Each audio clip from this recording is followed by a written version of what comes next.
Hey guys, I thought I'd attempt one of those draw my life. So here she goes. It's actually just kind of part one of a part of my life, not all of my life, because I don't want to hold you too long on this. So I was born in Colorado.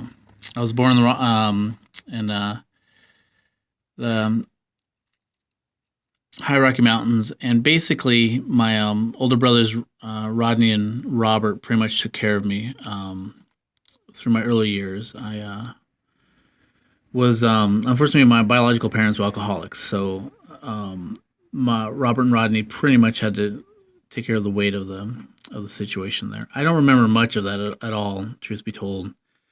I was really young, so my earliest memory is actually in a foster home, or I think it was a rehab that we were at first was with at Senecor. I remember uh, Robert and Rodney playing football, and then Robert getting in trouble and running underneath the tables and hiding from the authorities. And then I think they had like a special paddle called Godzilla or something like that that was broken over Robert's butt. But again, my first memory, truthfully, is at Senecor's um, PlayStation where they had nothing but toys, and I remember I had a Quaker Oats box as my friend, and I'd put him on the guard post, and he would guard the fort, and I'd go out and have my ninja missions, and then come back, and by God, he was still there. So and then nap time, and then toys, toys, toys. So I don't remember much of the alcoholic time with my parents. I do know that because I didn't necessarily have a mom or a dad per se in my younger years, there really was always a need for love. I think what I strive to do is I try to find that in popularity. I try to find people to like me and people to give me attention, all that rubbish. And I think that manifested itself in me becoming the class clown. As soon as I could make people laugh, I tried, and then when by drawing, it gave me attention as well. And so I pretty much poured myself into making people laugh and drawing and disturbing the class. To my poor teacher's dismay, I mean, I literally was suspended my first day of school. I went to class. Now, given I grew up in the Rocky Mountains, and so houses are quite a distance from, so we have a lot of room to play and whatnot. And so sometimes some of the things that we do growing up aren't necessarily more socially acceptable. Example, like sometimes in the foster home there wasn't enough restrooms, and so they would say, "Well, go outside and do your business." So my first day at school, I'm heading off to class, and I'm trying to get to class on time, but I couldn't find the restroom, and so I literally do my business on the side of the building of the restroom, and then I look. I was so short, I didn't think anyone was looking, and I'm looking. I look to my left, look to my right, and then when I look up, I see that there's a whole class staring at me through a window, and I'm like, "Oh, Lordy!" And so I get suspended on my first day. So that's well, not really suspended, but my foster parents were called in, and I had to talk about proper behavior, and this isn't Daniel Boone, blah blah blah. So not a great start to my educational years, and unfortunately, for a while it took me a while to settle down and get it together education wise. I remember I guess let's see, I was in the foster home up until I was about in fifth grade, and then I was adopted by a beautiful family called the Solomons, Bing and Judy Solomon, and the two kids Matthew and Maggie. Bing and Judy, Maggie, Matthew, and then myself. And they adopted me when I was in fourth grade. Sorry, fourth grade. And I at the time I didn't realize how blessed I was to have such a loving family. Looking back, I they mean everything to me. But despite all that, I still was pretty damaged goods. It's not as if you instantly, even though you get adopted by a great family, you instantly turn to be a great little kid.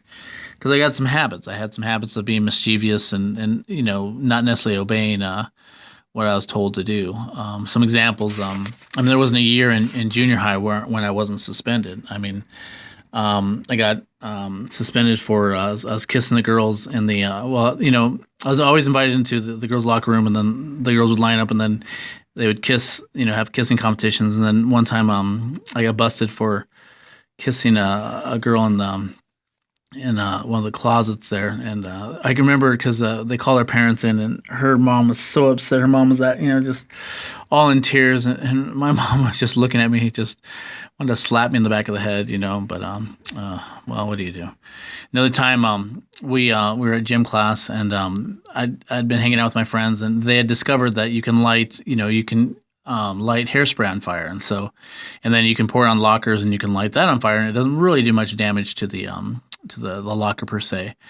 And of course, it was my turn to light, things on fire. And I don't, of course I go extreme. So I'm spraying half the locker room right before I light it up. And as I light it up, the gym coach walks around the corner and the whole locker room's on fire, and I'm sitting there with the can and the lighter in my hand. And so needless to say, of course, my close friends, they bail on me and run away. So I'm sitting there busted for, lighting the gym on fire. I'm like, oh dear God, the locker room on fire, that is. So, boy. And another time, I was put in the timeout room, and basically I was put in the timeout room because I was drawing on the chalkboard, before class, and I think it was science class, something like that, and no one was there, and I got there early, and the chalkboard was empty, and so by God, I'm going to go jump on that thing and draw away, and so I was drawing, and then the teacher came in. He did not find it very amusing, and so he sent me off to the detention room. And of course, I got bored in the detention room, and I had a little pocket knife that had a screwdriver on it. And of course, I started dismantling everything in that timeout room. The filing cabinets, the chairs, the desks, and I over there, and I look at the light switch. I'm like, hey, I wonder what's going on there. So I started taking that apart, and unfortunately, I heard somebody coming, so I dropped the light switch back into the power fuse, which shorted out like half the building. And so when that happened, I'll be honest, I just kind of sat there in the dark for half a minute, and then I kind of, tactfully walked out of the school as everyone was leaving. I'm like, all right, I'm done for the day. The sad thing is that when I went on to high school and my kid brother was in junior high, and they had a power outage, they were asking, where's Rick Solomon? Where's Rick Solomon? But what it was is a squirrel had chewed through the wires and shorted out the power, and it wasn't me this time, but Poor Matt, had to deal with this delinquent older brother. So, at that time, basically, my parents were probably really frustrated with me. But I was, I'd achieved popularity. I was, the sex, drugs, and rock and roll king, but it was obviously a stupid popularity. I would just do things just to be cool with what it was, and at the time, of course, it was fun to find a crowd that fit in. And the thing is, a lot of times, that crowd didn't really require much to fit in, and so of course, I was like electricity and took the path of least resistance on that one. Now, by that time, I'd been suspended and kicked out of school so many times that it was kind of, I actually knew the principals by first name and all that, and so it's kind of bad.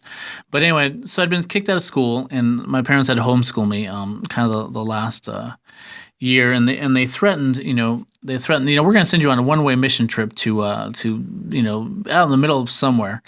And so I was like, well, if you're going to send me somewhere, I'm going to decide where I'm going to go. And so I picked Australia, and then I went with a group called Teen Missions. And, I thought, it's an excuse to get over to Australia. That'll be fine. It'll be cool. I'll just hide away, and things should just be fine. Now, before you went on your mission trip with Teen Missions, they sent you to a place called boot camp. And I got to say, it was miserable. It was in Florida. There was mosquitoes. We were living out of a tent. It rained. They took away like every comfort zone that you would possibly want, and I'll be honest, the first few days I was there, I was miserable. I was like, what the heck have I gotten myself into? But what was interesting was how the other kids were responding to the misery. I mean, we were in uncomfortable conditions. We were doing construction work all day, just learning different skills and stuff like that. But yet the kids seemed to have kind of a joy and a happiness about them, despite all the rubbish that they had to go through. And I'll be honest, I honestly observed that. I was just like, that's madness. And I kind of learned a valuable lesson, many valuable lessons. But one of the first thing that I learned was, the importance of attitude. I'm just going to read this because I kept it. Attitude. The longer I live, the more I realize the impact of attitude on life. Attitude to me is more important than facts. It's more important than the past, than education, than money, than circumstances, than failure, than success, than what other people think or say or do. It is more important than appearance, giftedness, or skill. It will make or break a company, a church, a home. The remarkable thing is we have a choice every day regarding the attitude we will embrace for the day. We cannot change our past. We cannot change the fact that people will act in a certain way. We cannot change the inevitable. The only thing we can do is play on the one string we have. That is our attitude. I am convinced that life is 10% of what happens to me and 90% of how I react to it. And so it is with you. We are in charge of our attitudes. Charles Swindoll. And I gotta be honest, I observed that firsthand with these kids and the counselors and people that were going there. And obviously, through the lessons and sermons, I came to know Christ that summer. I found love, if you will.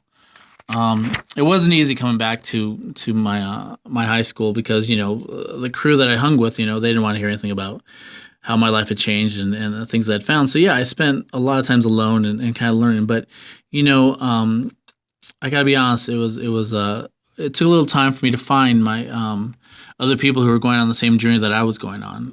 And we learned from each other, and I found some mentors, Tim Wilson, and who kind of took me under his wing and just really walked me through, what it was like to grow in Christ. And I think the most important thing, that I walked away from with that summer trip was I found love, and I learned to stand alone, and I learned that I learned to be comfortable around people, and I learned to be comfortable alone because sometimes when you're alone, you get time to grow and master your craft. I learned to take the lead even if no one follows. I learned to go in the direction that I think is right for me. And I learned what unconditional love was, and so that's just a little glimpse of my life. And there you have it from the mouth of myself. All right. Talk to you later. Hope this helps.